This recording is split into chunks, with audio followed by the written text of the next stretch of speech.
Chapter 5. Possibilities of a Pleasant Outing. It was a family saying that you never knew which way Charlotte Bartlett would turn. She was perfectly pleasant and sensible over Lucy's adventure, found the abridged account of it quite adequate, and paid suitable tribute to the courtesy of Mr. George Emerson. She and Miss Lavish had had an adventure also. They had been stopped at the Daisy-O coming back, and the young officials there, who seemed impudent and had tried to search their reticules for provisions. It might have been most unpleasant. Fortunately Miss Lavish was a match for any one. For good or for evil, Lucy was left to face her problem alone. None of her friends had seen her, either in the piazza or, later on, by the embankment. Mr. B.B., indeed, noticing her startled eyes at dinner-time, had again passed to himself the remark of too much Beethoven, but he only supposed that she was ready for an adventure, not that she had encountered it. This solitude oppressed her. She was accustomed to have her thoughts confirmed by others or, at all events, contradicted. It was too dreadful not to know whether she was thinking right or wrong. At breakfast next morning she took decisive action. There were two plans between which she had to choose. Mr. B.B. was walking up to the Tor del Gallo with the Emersons and some American ladies. Would Miss Bartlett and Miss Honeycorth join the party? Charlotte declined for herself. She had been there in the rain the previous afternoon. But she thought it an admirable idea for Lucy, who hated shopping, changing money, fetching letters, and other irksome duties, all of which Miss Bartlett must accomplish this morning and could easily accomplish alone. "No, Charlotte," cried the girl, with real warmth. "It's very kind of Mr. B.B., but I am certainly coming with you." "I had much rather." "Very well, dear," said Miss Bartlett, with a faint flush of pleasure that called forth a deep flush of shame on the cheeks of Lucy.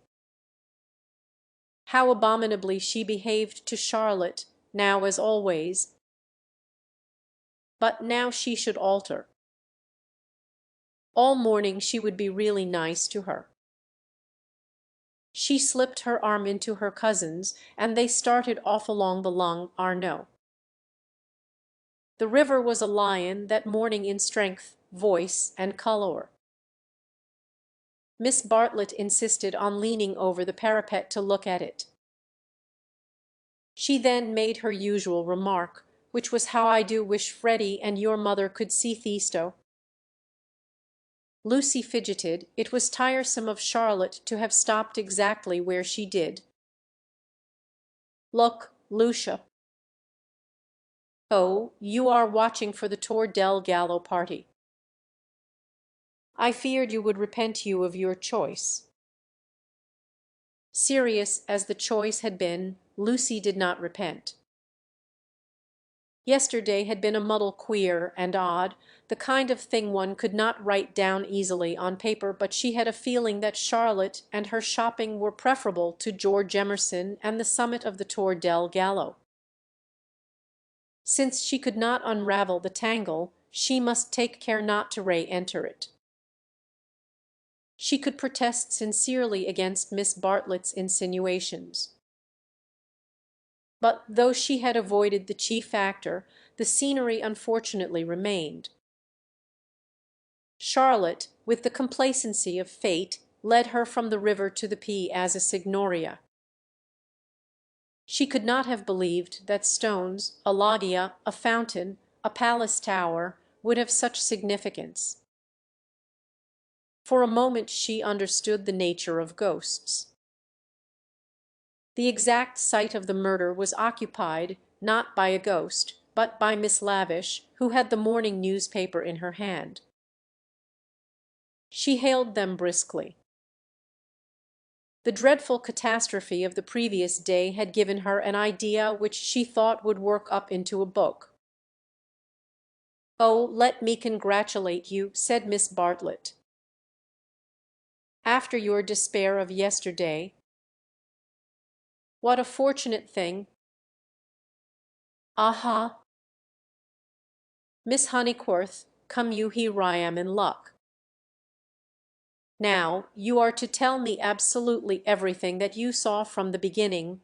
Lucy poked at the ground with her parasol. "But perhaps you would rather not." "I'm sorry if you could manage without it. I think I would rather not." The elder ladies exchanged glances, not of disapproval. It is suitable that a girl should feel deeply. "It is I who am sorry," said Miss Lavish. "Literary hacks are shameless creatures. I believe there's no secret of the human heart into which we wouldn't pry." She marched cheerfully to the fountain and back, and did a few calculations in realism. Then she said that she had been in the P as a sensate o'clock collecting material. A good deal of it was unsuitable, but of course one always had to adapt. The two men had quarrelled over a 5-franc note. For the 5-franc note she should substitute a young lady, which would raise the tone of the tragedy, and at the same time furnish an excellent plot. "What is the heroine's name?" asked Miss Bartlett. "Leonora," said Miss Lavish. Her own name was Eleanor. "I do hope she's nice." That desideratum would not be omitted. "And what is the plot?" Love, murder, abduction, revenge, was the plot. But it all came while the fountain plashed to the satyrs in the morning sun. "I hope you will excuse me for boring on like this," Miss Lavish concluded. "It is so tempting to talk to really sympathetic people. Of course, this is the barest outline. There will be a deal of local colouring, descriptions of Florence and the neighbourhood, and I shall also introduce some humorous characters. And let me give you all fair warning, I intend to be unmerciful to the British tourist." "Oh, you wicked woman!" cried Miss Bartlett. "I am sure you are thinking of the Emersons." Miss Lavish gave a Machiavellian smile. "I confess that in Italy my sympathies are not with my own countrymen. It is the neglected Italians who attract me, and whose lives I am going to paint so far as I can. For I repeat, and I insist, and I have always held most strongly, that a tragedy such as yesterday's is not the less tragic because it happened in humble life." There was a fitting silence when Miss Lavish had concluded. Then the cousins wished success to her labours, and walked slowly away across the square. "She is my idea of a really clever woman," said Miss Bartlett. That last remark struck me as so particularly true. It should be a most pathetic novel. Lucy assented. At present her great aim was not to get put into it. Her perceptions this morning were curiously keen, and she believed that Miss Lavish had her on trial for an ingenue. "She is emancipated, but only in the very best sense of the word," continued Miss Bartlett slowly. "None but the superficial would be shocked at her. We had a long talk yesterday. She believes in justice and truth and human interest. She told me also that she has a high opinion of the destiny of woman, Mr. Eager. Why, how nice! What a pleasant surprise!" "Ah, not for me," said the chaplain blandly, for I have been watching you and Miss Honeycorth for quite a little time." "We were chatting to Miss Lavish." His brow contracted. "So I saw." "Were you indeed?" "Andate via." So no occupato. The last remark was made to a vendor of panoramic photographs who was approaching with a courteous smile. "I am about to venture a suggestion. Would you and Miss Honeycorth be disposed to join me in a drive some day this week, a drive in the hills? We might go up by Fiesole and back by Settignino. There is a point on that road where we could get down and have an hour's ramble on the hillside. The view thence of Florence is most beautiful, far better than the hackneyed view of Fiesole. It is the view that Alessio Baldovinticchi is fond of introducing into his pictures. That man had a decided feeling for landscape. Decidedly. But who looks at it today? Ah, the world is too much for us." Miss Bartlett had not heard of Alessio Baldovinticchi, but she knew that Mr. Eager was no commonplace chaplain. He was a member of the residential colony who had made Florence their home. He knew the people who never walked about with Baedekers, who had learned to take a siesta after lunch, who took drives the pensioned tourists had never heard of, and saw by private influence galleries which were closed to them. Living in delicate seclusion, some in furnished flats, others in Renaissance villas on Fiesole's slope, they read, wrote, studied, and exchanged ideas, thus attaining to that intimate knowledge, or rather perception, of Florence which is denied to all who carry in their pockets the coupons of Cook. Therefore an invitation from the chaplain was something to be proud of.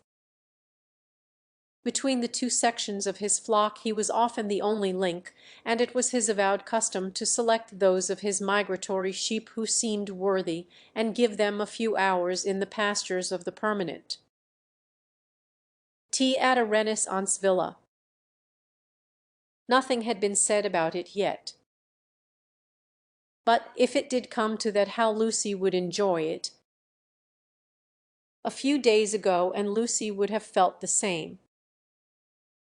But the joys of life were grouping themselves anew. A drive in the hills with Mr.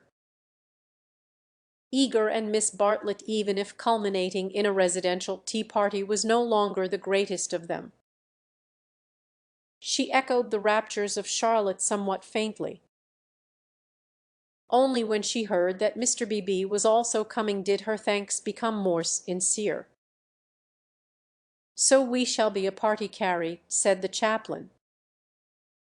"In these days of toil and tumult one has great needs of the country and its message of purity." "Andate via." "Andate presto, presto." "Ah, the town."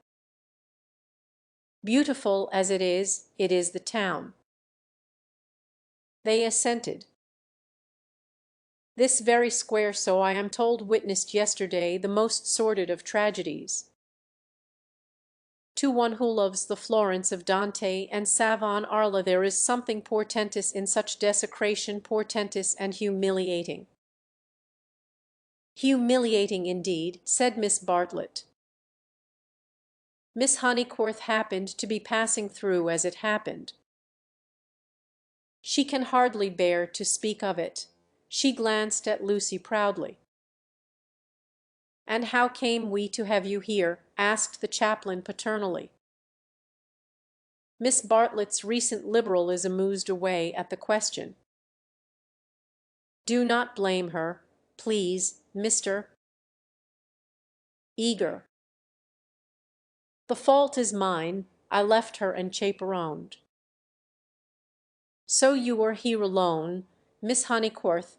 His voice suggested sympathetic reproof, but at the same time indicated that a few harrowing details would not be unacceptable. His dark, handsome face drooped mournfully towards her to catch her reply. Practically. One of our pension acquaintances kindly brought her home, said Miss Bartlett, adroitly concealing the sex of the preserver. For her also it must have been a terrible experience. I trust that neither of you was at all that it was not in your immediate proximity. Of the many things Lucy was noticing to-day, not the least remarkable was this, the ghoulish fashion in which respectable people will nibble after blood. George Emerson had kept the subject strangely pure. He died by the fountain, I believe, was her reply. And you and your friend were over at the loggia. That must have saved you much. You have not, of course, seen the disgraceful illustrations which the gutter press. This man is a public nuisance. He knows that I am a resident perfectly well, and yet he goes on worrying me too by his vulgar views. Surely the vendor of photographs was in league with Lucy in the eternal league of Italy with youth. He had suddenly extended his book before Miss Bartlett and Mr. Eager, binding their hands together by a long glossy ribbon of churches, pictures, and views. "This is too much," cried the chaplain, striking petulantly at one of Fra Angelico's angels. She tore. A shrill cry rose from the vendor. The book, it seemed, was more valuable than one would have supposed. "Willingly would I purchase," began Miss Bartlett. "Ignore him," said Mr. Eager sharply, and they all walked rapidly away from the square. But an Italian can never be ignored, least of all when he has a grievance. His mysterious persecution of Mr. Eager became relentless, the air rang with his threats and lamentations. He appealed to Lucy, would not she intercede? He was poor, he sheltered a family, the tax on bread. He waited, he gibbered, he was recompensed, he was dissatisfied, he did not leave them until he had swept their minds clean of all thoughts whether pleasant or unpleasant. Shopping was the topic that now ensued. Under the chaplain's guidance they selected many hideous presents and mementos, florid little picture frames that seemed fashioned in gilded pastry, other little frames, more severe, that stood on little easels, and were carven out of oak, a blotting book of vellum, a Dante of the same material, cheap mosaic brooches, which the maids, next Christmas, would never tell from real, pins, pots, heraldic saucers, brown art photographs, Euros and Psyche in alabaster, St. Peter, to match all of which would have cost less in London. This successful morning left no pleasant impressions on Lucy.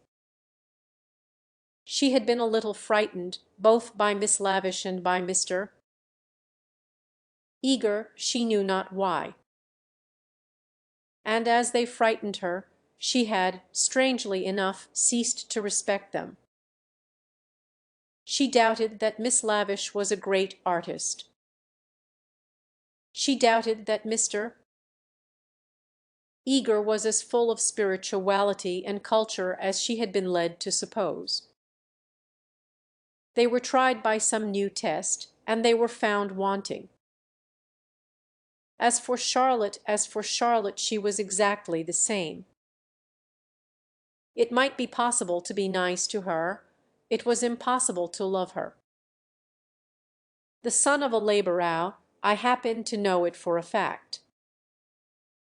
A mechanic of some sort himself when he was young, then he took to writing for the socialistic press.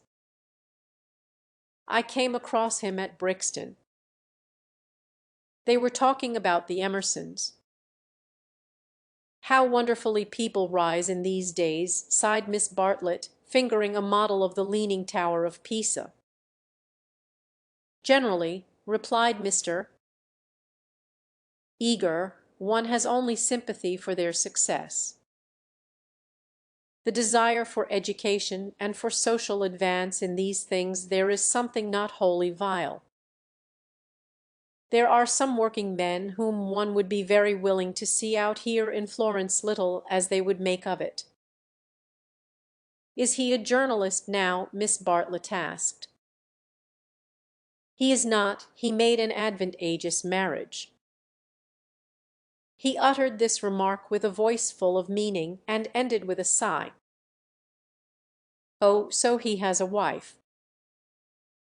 "Dead, Miss Bartlett, dead." "I wonder, yes, I wonder how he has the effrontery to look me in the face, to dare to claim acquaintance with me. He was in my London parish long ago. The other day in Santa Croce, when he was with Miss Honeycorth, I snubbed him. Let him beware that he does not get more than a snub." "What?" cried Lucy, flushing. "Exposure," hissed Mr. Eager. He tried to change the subject, but in scoring a dramatic point he had interested his audience more than he had intended. Miss Bartlett was full of very natural curiosity. Lucy, though she wished never to see the Emersons again, was not disposed to condemn them on a single word. "Do you mean," she asked, "that he is an irreligious man?" "We know that already." "Lucy, dear," said Miss Bartlett, gently reproving her cousin's penetration, "I should be astonished if you knew all. The boy an innocent child at the time I will exclude. God knows what his education and his inherited qualities may have made him." "Perhaps," said Miss Bartlett, "it is something that we had better not hear." "To speak plainly," said Mr. Eager, "it is." I will say no more. For the first time Lucy's rebellious thoughts swept out in words for the first time in her life. "You have said very little." "It was my intention to say very little," was his frigid reply. He gazed indignantly at the girl, who met him with equal indignation.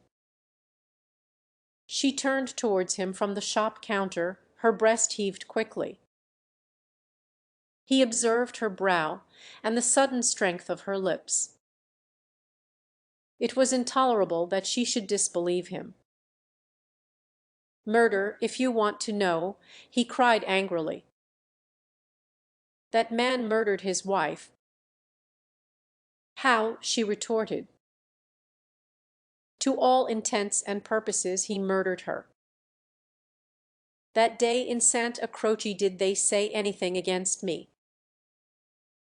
"Not a word, Mr. Eager, not a single word." "Oh, I thought they had been libeling me to you." "But I suppose it is only their personal charms that makes you defend them." "I'm not defending them," said Lucy, losing her courage, and relapsing into the old chaotic methods. "They're nothing to me." "How could you think she was defending them?" said Miss Bartlett, much discomfited by the unpleasant scene. The shopman was possibly listening. "She will find it difficult. For that man has murdered his wife in the sight of God." The addition of God was striking. But the chaplain was really trying to qualify a rash remark. A silence followed which might have been impressive, but was merely awkward. Then Miss Bartlett hastily purchased the Leaning Tower, and led the way into the street. "I must be going," said he, shutting his eyes and taking out his watch. Miss Bartlett thanked him for his kindness, and spoke with enthusiasm of the approaching drive. Drive? Oh, is our drive to come off? Lucy was recalled to her manners, and after a little exertion the complacency of Mr. Eager was restored. "Bother the drive," exclaimed the girl as soon as he had departed. "It is just the drive we had arranged with Mr. B.B. without any fuss at all. Why should he invite us in that absurd manner? We might as well invite him. We are each paying for ourselves." Miss Bartlett, who had intended to lament over the Emersons, was launched by this remark into unexpected thoughts.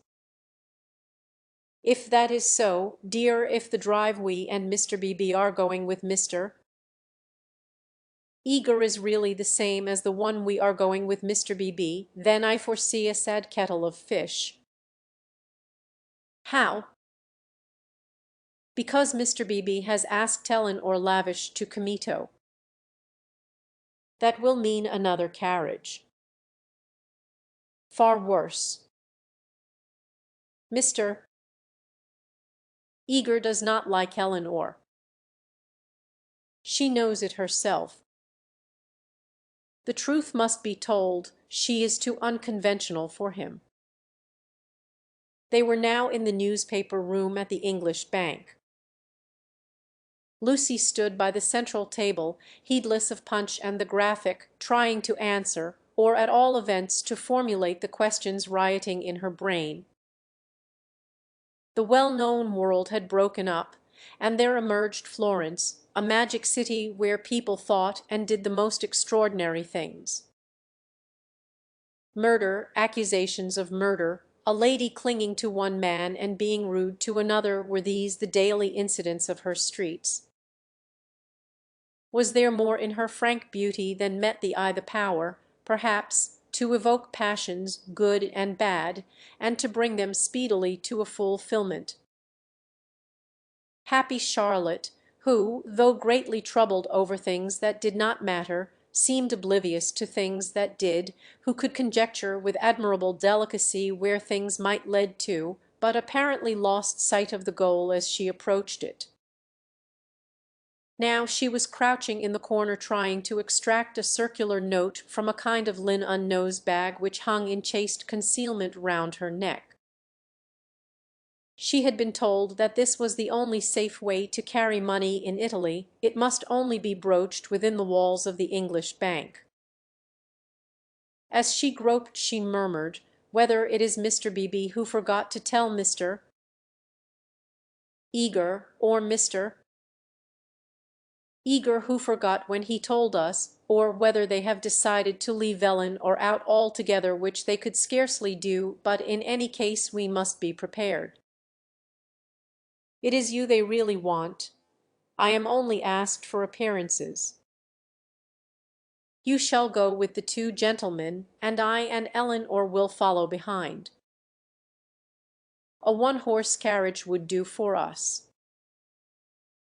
Yet how difficult it is." "It is indeed," replied the girl, with a gravity that sounded sympathetic. "What do you think about it?" asked Miss Bartlett, flushed from the struggle, and buttoning up her dress. "I don't know what I think, nor what I want." "Oh, dear Lucy." "I do hope Florence isn't boring you." "Speak the word, and, as you know, I would take you to the ends of the earth to-morrow." "Thank you, Charlotte," said Lucy, and pondered over the offer. There were letters for her at the bureau, one from her brother, full of athletics and biology, one from her mother, delightful as only her mother's letters could be.